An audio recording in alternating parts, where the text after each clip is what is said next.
সে আমাকে ভাইরাল করে দিবে যদি আমি বিন্দু মাত্র কাউকে প্রকাশ করি, বলি বা জানাই তার আর আমার বিষয়ে, তাহলে সে আমাকে ভাইরাল করে দিবে।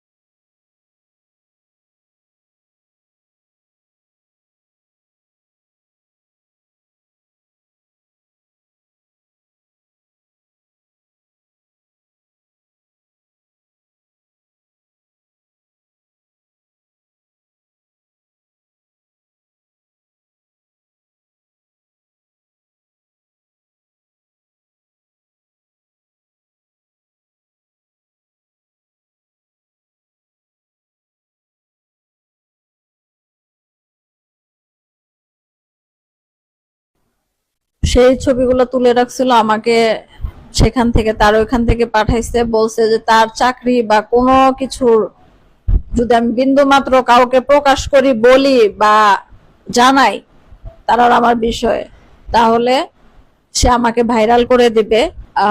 তোমার আমার সম্পর্কটা নষ্ট হয়ে যাবে, আল্লাহ এটা সহ্য করবে না, মেনে নেবে না। এটা আমি বারবারই বলছি, কিন্তু এই সম্পর্কটা পৃথিবীর সবার কাছে পরক্রিয়া, কিন্তু আমার কাছে বা আশরাফুদ্দিনের কাছেও এটা পরক্রিয়া ছিল না। কেন ছিল না? কারণ এটা শুধুই একটা ভালোবাসা, পবিত্র বন্ধন এবং সুন্দর ভবিষ্যতের কথা চিন্তা করে এই সম্পর্কটা করছে।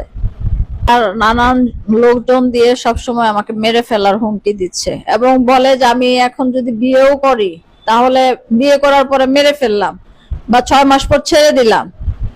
এখন সে এইসব কথা বলতেছে, গায়ে হাত তুলতো, ভাঙচুর করতো আমি তার সামনে গেলে। সে ঘুমের ওষুধ ছাড়াও সে যেন কি খেত আমি জানি না, হয়তো নেশাদ্রব্য হয়তো কিছু সে সেবন করতো, তার আচরণে এটা বোঝা যেত।